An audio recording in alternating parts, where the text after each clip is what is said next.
Sud Radio, le coup de cœur des libraires. Valérie Expert, Gérard Collard. Bonjour Gérard. Bonjour madame. Bonjour à vous, auditeurs de Sud Radio qui aimez les livres. Oui, il y a encore toutes les semaines, on se demande comment on va y arriver. Parce que l'édition nous abreuve de choses diverses et variées, pas toujours formidables. Non, le nombre de temps qu'on perd à commencer des bouquins et tout, alors soit ils ont des belles couvertures et il n'y a rien dedans, soit ils ont des couvertures moches et il y a quelque chose dedans, soit il y a des couvertures moches et il n'y a rien dedans. Mais nous, on trouve des trucs qui réunissent les belles couvertures et avec des choses intéressantes. Mais après, le stress est là quand même. Alors, on commence avec quoi? Alors déjà, je voulais vous remercier pour moi qui est un des plus beaux romans de l'année, enfin de ce début d'année, c'est celui de Hélène Gersten qui s'appelle César chez Grasset, qui avait fait 555. Je vous remercie parce que ça démarre très bien. Les gens vraiment ont adoré. Les retours sont absolument excellentissimes. J'ai encore eu personne qui m'ait dit qu'il s'était ennuyé. J'avais un peu peur parce que il y a un moment ça peut être lent, mais en fait c'est plein de rebondissements et tout. Donc je vous en remercie et ne passez pas à côté de ce roman qui est vraiment une très très très jolie chose, très très belle chose. Très beau livre. Alors qu'est-ce qu'on lit cette semaine? Il y a le nouvel Ellory, R.J. Ellory qui nous... À ne pas confondre avec Elroy, attention. Non, ça n'a absolument rien à voir. Si j'étais provocateur, je dirais qu'il y en a un qui est bon et l'autre qui est pas bon, mais bon, c'est pas vrai. Elroy est un excellent écrivain, mais moi je déteste. Alors, moi non plus, j'aime pas. Ellory, c'est un très grand auteur de polars, polars qui sont addictifs. Et donc, moi, j'ai pas lu le dernier. Alors, il s'appelle Au nord de la frontière aux éditions Sonatine. Et vous avez un shérif, Victor, lui il est seul, il survit parce qu'il a perdu sa femme et il a un frère avec qui il s'est disputé il y a très longtemps et on lui apprend que ce frère est mort, donc qu'est-ce qu'il va faire? Il va aller voir sa dépouille et alors il découvre déjà que ce frère avait une fille de 12 ans et puis une femme, ce qu'il savait pas du tout.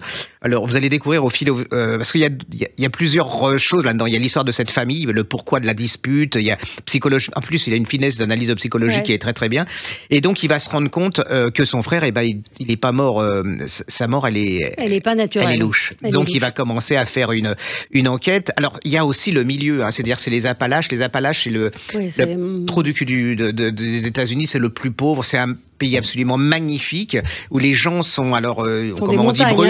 Ce sont des montagnes. Les gens sont assez bruts, mais alors ils sont très fiers de leurs racines et là va commencer dans un polar, vous avez en plus plusieurs enquêtes, parce que vous allez voir, vous allez pénétrer dans le monde il y a de la corruption, de la violence, et il y a cette petite fille de 12 ans. Alors c'est un roman sombre, une fois que vous êtes alors par contre c'est un page turner, une fois que vous avez commencé, vous lâchez plus.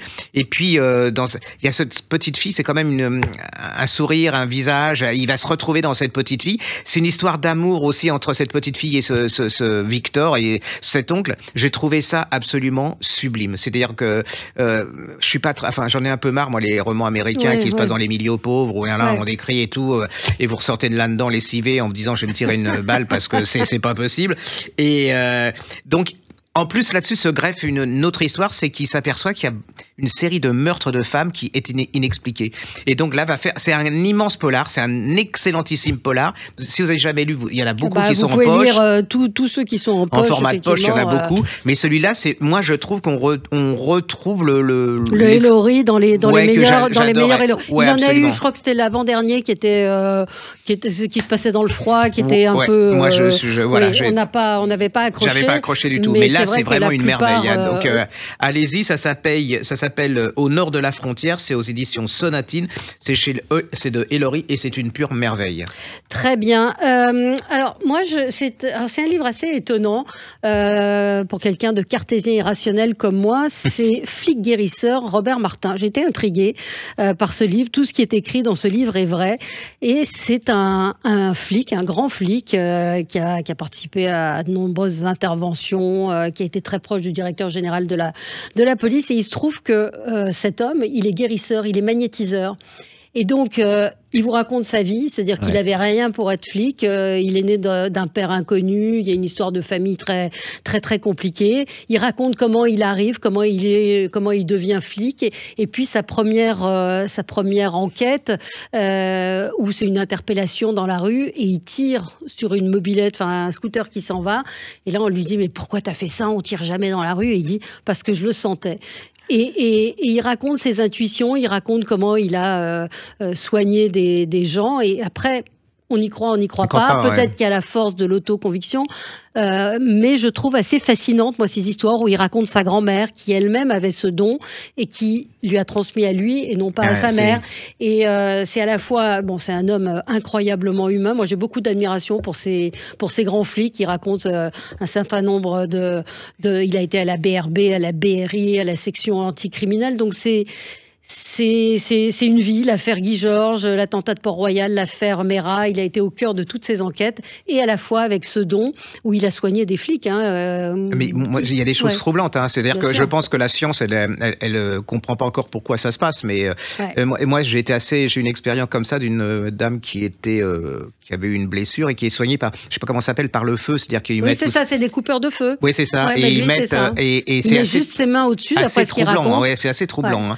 Et d'un point de vue rationnel, vous dites c'est pas possible, et ça marche. Alors pas sur tout le monde, c'est ce que, mais non, c'est assez troublant. C'est troublant, mais à la fois c'est l'histoire d'une vie, c'est l'histoire d'un grand flic, et puis l'histoire d'un guérisseur. Donc il s'appelle Robert Martin. Il y a toute une histoire autour de son nom avec des choses, des coïncidences. Je vous raconte juste ça. Il va à Arcachon et il va dans le cimetière. Il est amené vers le cimetière où il y a un Robert Martin qui lui-même était guérisseur. Enfin bon, il y a toute une histoire autour de ça. C'est passionnant. Flic guérisseur, Robert Martin. Et c'est aux éditions Mama Éditions. Alors, vous saviez, il y a quelques années, on avait adoré un livre qui s'appelait Les Gosses, qui était l'histoire de cette dame qui racontait ses ados, que c'était impossible, quoi. Ouais. Et là vient de reparaître, j'ai adoré ce bouquin de Nadia. Reparaître ou paraître? Non, paraître. Non, c'est un nouveau. Oui, et là, ça s'appelle La Gosse, c'est chez Grasset. Elle s'appelle Nadia Daham, D-A-A-M. Oui, oui, je l'ai. Oui, vous l'avez. Je l'ai. Et mais alors. C'est les mêmes, mais une génération plus tard. Et c'est cette mère qui adore ses enfants, cette jeune femme qui est adolescente et tout. Et là, vous allez... c'est bouleversant, c'est à éclater de rire, c'est plein d'humour, c'est plein de recul. Elle appelle ça, j'adore, elle appelle ça le petit guide de survie à destination des mères, un peu foutraque, à l'armure d'acier et au cœur guimauve. Et là, on voit le décalage entre les générations. Elle essaye de comprendre. Il y a un moment, on est largué, mais tout le monde ressent ça. Il y a un moment, on se dit, mais alors c'est plein de joie, de colère, d'amour. On s'y retrouve. Ouais, parce que c'est aussi ce passage où on se rend compte que les enfants ne sont plus des enfants petits, qu'ils ont leur vie et que ce sont des femmes et que elle est en train de devenir une femme, cette jeune fille, mais qu'on continue à la voir comme une enfant. Et puis physiquement, et puis quand elle lui dit, par exemple, je sais plus ce qu'elle lui dit, elle lui dit t'as un coup de cygne, et l'autre il fait ouais c'est ça, tu me prends pour, tu vois, elle y croit pas alors que c'est vrai. C'est plein de pudeur, plein d'humour, c'est à éclater de rire. Et même si vous n'avez pas des enfants, on a tous connu des ados, des filleuls, des amis qui ont des enfants. S'y retrouve, et j'ai beaucoup de. Alors en plus, moi j'ai beaucoup d'admiration pour les mères actuelles parce que ça doit être un peu compliqué et un peu dur. Elle a un recul. Voilà, personne ne m'avait expliqué qu'en grandissant, la gosse me regarderait de haut et de travers. Et oui, c'est la grande désillusion des parents quand les enfants grandissent. Quoi d'autre, Gérard? Alors je sais pas si j'en avais parlé la semaine dernière, mais alors je le répète, j'avais rien pour lire ce livre. C'est de Simonetta Greggio. On en avait parlé, mais il faut le redire, Mes nuits sans Bardot, chez Albin Michel, parce que ça m'a fasciné, ce bouquin. C'est-à-dire que j'ai détesté, je me disais, le principe est détestable. Je sais pas, Bardot, c'est Bardot, c'est un mythe, j'ai pas. Et en fait, j'ai été fasciné par cette femme qui est fascinée par Bardot, qui va se rapprocher d'elle, elle va louer une maison à la Madrague, elle va lui envoyer des mots, et en même temps il y a Bardot qui raconte sa vie. Alors vous allez croiser plein de gens célèbres, mais à la manière, je sais pas, il y a quelque chose qui fait que ce bouquin, j'adore Greggio, n'importe comment, c'est une excellentissime écrivain, et quand elle parle de l'Italie et ainsi de suite, allez-y, parce qu'il y a beaucoup de gens qui ont quand je leur ai conseillé ça, m'ont dit ah non, Bardot, ça va, on en a 2000, 3000, voilà, puis alors il y a les a priori, puis il y a aussi les a priori. priori. Et ils sont revenus en me disant, vous avez eu raison, parce que en fait, je sais pas si je déteste ou si j'aime ce livre, mais j'ai été jusqu'au bout avec passion et j'ai adoré quand même. Voilà, donc allez-y, c'est ce genre de livre assez qui a du caractère, ce qui est de plus en plus rare à notre époque avec les ectoplasmes qu'on a. Ça, donc là, c'est voilà. Ça, c'est sûr. Ce livre, je vous en parle, il est publié chaque année. 120 autrices et auteurs qui imaginent des histoires. Là, c'est le livre C'est. Donc, des textes illustrés. J'aime beaucoup ces dessins par Jacques Coq. Je ne sais pas si on dit Coq ou Coche. Et c'est en soutien à l'association du Rire Médecin. Faut le faire, ça c'est... Ces médecins qui dans les hôpitaux, ces soignants qui dans les hôpitaux vont ils vont soigner clowns, avec leur nez de clown. Et donc, ce sont des petits textes. Le livre, c'est une protection en noir et blanc ou en couleur sur notre monde ou sur un onde. C'est des très, très beaux. Il y a Sonia Deljong qui a écrit le livre. C'est un tapis volant qui m'emporte jusqu'au rivage merveilleux du rêve où l'impossible se réalise. Non, mais c'est très joli. Enfin, c'est pas n'importe quoi parce que souvent, on peut donner un peu n'importe quoi pour les bonnes œuvres. Et là, c'est vraiment un très bel objet dans lequel il y a vraiment des choses drôles, tendres. Allez-y. Et puis, vous faites. Moi, j'aimerais bien qu'il y ait des clowns comme ça dans l'actualité avec tout ce qui se passe, qui nous fassent un peu rire. Regardez la phrase de Michel Bussy. Le livre, c'est un coffre secret dont chaque lecteur possède une clé. Il y a Nathalie Bianco, il y a Olivier Ball, et les dessins sont absolument magnifiques. Donc, c'est chez Fleuve Édition. Le livre C'est par 120 autrices et auteurs, des petits textes assez poétiques. Et les gens jouent bien le jeu. C'est-à-dire que ça marche très très bien. Nous, on l'a mis à la caisse dans les rayons en le conseillant. C'est un super petit cadeau absolument. à offrir. Et puis en plus, il est joli. Je veux très dire, beau. Quand vous regarderez en podcast... Les dessins, Ah oui, les dessins sont absolument... Non, mais c'est vraiment très beau. Bon, donc on vous le conseille. Faites une bonne action. On marque une pause et on se retrouve tout de suite avec vous sur Sud Radio pour d'autres livres. Sud Radio, le coup de cœur des libraires. Valérie Expert, Gérard Collard. Alors Gérard, alors je vous ai trouvé une des sagas de l'été. Ça va être une trilogie. J'adore ça quand c'est hyper bien fait. Vous savez, il y avait cette fameuse saga qui se passait en Italie sur cette famille qui était extraordinaire, qui a fonctionné. Et là, vous allez y retrouver. Mais là, vous mettez votre polaire, votre doudoune et tout, parce que c'était l'Italie, vous étiez en maillot de bain. Là ça se passe en Finlande. On est la fin du... Alors déjà, il faut déjà ça s'appelle Génie, 3 femmes de la Baltique de Anne-Christine Antelme, c'est chez La Belle Étoile. Regarde, j'aime bien la couverture. C'est joli, je trouve. Hein. C'est rose, avec, donc c'est girly, et puis il y a une image un peu ancienne. Ceux qui ont eu l'idée de ça, vous le mettez en pile, on ne voit plus que ça. Ça, c'est une idée de génie. Et donc, c'est l'histoire d'une jeune femme en Finlande, à la fin du 19e. Là, c'est l'industrialisation, c'est-à-dire que les usines poussent et tout. Elle est fille de pasteur. Elle a un côté... elle aide les pauvres. Vous savez, comme on aidait à l'époque, c'est-à-dire on se rassemble entre tous les notables, on collecte des fringues, de l'argent, de la nourriture. Et puis là, il y a alors elle est fille de pasteur. Alors déjà, faut le dire aussi, la traduction, c'est une merveille. Ça se lit, mais alors le style, mais c'est d'une fluidité incroyable. Rien que ça, vous avez envie de le continuer. Et donc, elle va tomber plus ou moins amoureuse d'un jeune homme, qui lui est là pour défendre les ouvriers parce qu'il y a une grosse entreprise de coton, je crois, dont le patron, est très conservateur. Pardon ? Dans le froid ? Oui, ça doit être autre chose, mais enfin bon. Et donc, elle va s'opposer à cet homme qui est plutôt jeune, mais voilà. Et le père meurt, elle va avoir des choix à faire, mais il y a un problème, c'est que la vie, c'est pas facile comme ça. C'est-à-dire qu'elle va tomber elle va être attirée par ce patron qui est un peu différent des autres, et elle va être prise entre son besoin de justice pour défendre les gens, et puis cet attrait pour cet homme qui est très... voilà. Donc, allez-y, c'est une saga, c'est le premier tome. Moi, j'ai dévoré ça, mais alors ça se dévore. Ça m'a énervé parce que j'ai pas pu commencer mon premier épisode de ma série que j'avais vu sur Netflix. C'est bon signe, ça. Bah oui, donc ça m'énervait et je me disais, faut que je commence cette série, et je l'ai pas lâché, ce bouquin. Allez-y, c'est vraiment une pure réussite, j'en parle très mal, mais c'est très très bien, et c'est exactement le genre de trilogie que si vous avez aimé celle qui se passe en Sicile, vous allez adorer celle-là. C'est pour ça que c'est formidable ce genre de livre, parce que quand vous savez qu'il y en a 3, c'est un régal. Et en plus, moi, la Finlande, je connaissais rien. L'industrialisation au 19e siècle en Finlande, je vais vous dire, ça me... Rien. Donc vous nous le conseillez. Voilà, allez-y, c'est vraiment, ça s'appelle 3 femmes de la Baltique de Anne-Christine Antel, et c'est À la belle étoile. Alors, moi, je voulais vous signaler la reparution, je ne sais pas si on dit comme ça, de Toilette pour femmes de Marie. La réédition, vous avez raison, bravo. Non, mais je connais très peu de mots, mais...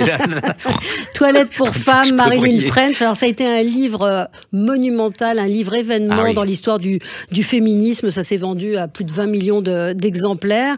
C'était dans la fin des années 70. C'était un texte coup de poing. C'était les nouvelles féministes, en fait, enfin, une forme de nouveau féminisme. Et Marilyn French, elle a raconté, en fait, à partir de sa propre expérience, elle divorce, elle se retrouve à l'université et elle se retrouve finalement indépendante. C'est vraiment une référence de la littérature féministe à redécouvrir et qui n'a pas vieilli tant que ça. C'est-à-dire que l'histoire, on la connaît, sauf qu'on voit que les comportements sont les mêmes, que les ressorts sont les mêmes. Et c'est un livre vraiment indispensable si vous vous intéressez à l'histoire des femmes et du féminisme. C'est un roman. Hein. C'est vraiment c'est une femme qui, dans les années 50, travaille. Elle doit interrompre ses études pour se consacrer, évidemment, à son foyer. Et puis, son mari, lui, il n'a pas de problème. Il continue ses études, etc. Et puis, son mari, on voit qu'il ne veut pas lui donner de l'argent. Enfin, c'est toute la dépendance des femmes à cette époque-là. Et puis, elle va signer son premier chèque et l'émancipation des femmes. C'est pas si loin de ça. Mais c'est pour vous dire, la comparaison était un peu énorme, un peu peut-être, mais quand j'étais jeune libraire et que ce bouquin est paru, c'est un peu eu l'impact de MeToo. C'est-à-dire que ça a été une déflagration par rapport aux hommes, par rapport au féminisme. Ça a été énorme. Alors, les gens se battaient. C'est-à-dire qu'il y avait les pour, les contre, que c'était un scandale. Allez-y, parce que je pensais pas que c'était réédité. C'est Robert Laffont qui vient de le rééditer. Et c'est pour le coup vraiment un livre à redécouvrir et à relire. Quoi d'autre? Sabil Goussoub, ça vient de paraître en poche, Beyrouth sur Seine. On parle beaucoup du Proche-Orient. Vous vous souvenez, on l'avait lu. J'adore. Ouais, c'est comme vous dites, à la fois, ça parle de choses grave, mais avec légèreté. Voilà, c'est-à-dire avec légèreté. Que c'est ces Libanais qui ont été obligés de s'exiler en France. Et donc, Sabil, il a 30 ans, il est né à Paris. Et ses parents, eux, sont partis pendant la guerre. Hein. Et puis, il se rend compte qu'il y a une vraie solidarité et que Beyrouth existe aussi à Paris, qu'ils ont des amis, des gens qui recréent un peu cette communauté, qui a le WhatsApp aussi, qui fait que les liens ne sont pas totalement rompus. Donc, c'est une façon de redécouvrir peut-être qui sont les Libanais, des gens plein d'odeurs, de couleurs, de générosité, de chaleur. Extrêmement sympathiques, extrêmement. Et puis l'attachement à leur pays, à ce pays qu'on ne peut qu'aimer, qu'est le Liban. Et moi, j'ai beaucoup d'admiration pour ces auteurs parce que c'est très difficile d'être toujours sur la corde raide, c'est-à-dire le faire avec humour et légèreté en disant des choses profondes et en vous émouvant. C'est tellement plus facile de faire pleurer les gens en faisant dans la grosse tristesse. C'est vraiment, il y a toute une école comme ça. Vraiment, allez-y parce que moi, je connaissais rien au Liban et aux gens du Liban. Et là, vous avez découvert vraiment la communauté puis la culture libanaise. Il y a une vraie culture. Lui, il a envie de découvrir. Donc, il part à la rencontre aussi de ces Libanais. Il va au Liban et il va les interroger sur ce qu'est leur pays, ce qu'était leur pays. Et quand on a eu la chance de connaître des Libanais qui ont connu le Liban avant la guerre, on voit l'Éden qu'était ce pays. C'est vraiment des chaleureux. Et alors, j'ai appris, c'est que par des amis, qu'il y a une énorme communauté libanaise au Canada. Au Canada, oui. Ouais. Moi, je me souviens que dans les années 70, dans mon école, sont arrivées des Libanaises, des jeunes filles libanaises qui étaient dans mon école et qui avaient fui la guerre, qui avaient 10 ans, qui avaient tout quitté pour ça. Donc, c'est cette histoire-là qu'il raconte. Donc, Sabil Goussoub, c'est dans la collection Point, ça coûte pas cher, Beyrouth sur Seine. Alors, vous savez, il y avait la trilogie, c'était la fin de la trilogie, ça s'appelait La Louve Noire, qui se passait, qui est un chef-d'œuvre. Hein, les deux premiers étaient. Et là, moi, j'attendais le troisième. Alors, vous allez retrouver troisième égal au. C'est très très rare que les trilogies se terminent avec un troisième tome qui soit l'égal, à la hauteur des deux précédents. Et là, vous allez retrouver Antonia. Alors, Antonia, c'est la femme la plus intelligente du monde que les gouvernements vont chercher pour résoudre des histoires pas possibles. Et puis il y a Yon. Alors, je sais pas si on dit John ou Yon, c'est J-O-N. C'est son compagnon de toujours dans les enquêtes et tout. Et là, dans le troisième tome, il est enlevé. Il est enlevé et on lui envoie un texto et c'est son fameux ennemi, Mr. White, si vous avez lu les deux premiers. Et là, il a, pour sauver son compagnon, elle doit résoudre 3 cold cases. Mais alors, vous y allez, vous rentrez dedans, vous lâchez. Mais alors, si vous aimez les séries de télé, genre Netflix et trucs, Canal+. Et là, vous êtes emporté par l'histoire. Ouais. Et puis c'est un talent, c'est un talent immense.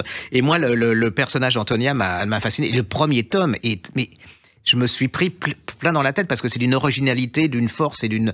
Voilà, donc allez-y, si vous n'avez jamais lu, les 2 premiers tomes sont en pocket et le troisième vient de paraître. C'est un chef-d'œuvre. Donc commencez par les au niveau premiers. Trilogie polar, c'est vraiment un chef-d'œuvre. Bon, redites-nous le titre du dernier. Ça s'appelle La Louve Noire. Alors le dernier, c'est chez Fleuve Noir. Le dernier, ça s'appelle Le Roi Blanc. Et il s'appelle Juan Gomez Jurado. Je sais pas, Jurado, je sais pas comment ça s'écrit. Dites-nous comment ça s'écrit. C'est avec un J-U-R-A-D-O. Donc je crois que le J, on dit Rourado. Rourado, voilà, pas mal. Trilingue, quadrilingue, voilà. Polyglotte. Vous connaissez ce mot? Voilà. Linn Ullmann, fille 1983, c'est traduit du norvégien par Jean-Baptiste Courceau. C'est paru chez Belfond. Linn Ullmann, c'est une des filles d'Ingmar Bergman et de Liv Ullmann. Donc vous imaginez être la fille de 2 monstres sacrés comme ça, c'est pas évident. Elle est évidemment non, c'est pas évident, mais elle est très belle. Elle a 16 ans, elle vit à New York, elle rencontre évidemment plein de gens par ses parents et un photographe la repère et lui demande de venir à Paris. Elle a 16 ans, sa mère ne veut pas qu'elle parte, elle part, elle se retrouve dans un Paris complètement paumé. Et elle raconte 40 ans après ce que cette rencontre avec cet écrivain avec ce photographe qui ne s'est pas bien passé, a suscité en elle ce souvenir. C'est très belle écriture, pas facile, avec un style très particulier, mais quand je dis pas facile, ça se lit. Hein, c'est ça. Ce que je veux dire, c'est que c'est pas... C'est pas Thomas Bernard. C'est pas Thomas Bernard. Non, mais il y a des allers-retours comme ça, des choses qui reviennent, des phrases qu'elle réécrit. Mais ce que je veux dire, c'est que c'est pas un livre à l'eau de rose, c'est un livre exigeant. C'est sur... le désir, la honte, tout ce qu'on peut ressentir quand on a 16 ans, qu'on fait des choses sans trop y penser, et quand on y réfléchit après, c'est tout à fait dans l'époque, et ça fait partie aussi de cette parole qui se libère sur le comportement qu'ont pu avoir certains photographes, on va parler de ce milieu-là, ou certaines personnes. Et pas que. Linn Ullmann, fille 1983, très très très beau livre, c'est chez Belfond. Alors la semaine dernière, vous m'avez dit on adore. Alors c'est vrai, Margaret Kennedy, le festin et le divorce à l'anglaise en folio. Je n'ai pas lu l'oracle qui vient. Eh bien, je l'ai lu pour vous faire plaisir. Pour moi. Et absolument. Et c'est toujours aussi. Alors on est dans un village anglais avec un artiste, une famille recomposée avec des mœurs, comme on dit, un peu olé olé, comme diraient les conservateurs d'un certain temps. Et puis il y a un terrible orage, une tempête, et là l'homme disparaît et ça tombe il y a une chaise qui est foudroyée. Et cette chaise, comme c'est un artiste, le village se dit, le maire, c'est sa dernière œuvre. Donc là on va le mettre à l'enchère. Voilà. Et c'est une caricature, mais c'est cruel, mais c'est drôle, du monde contemporain de l'art. C'est-à-dire que de n'importe quoi, on peut tirer. Mais c'est aussi une satire des familles recomposées.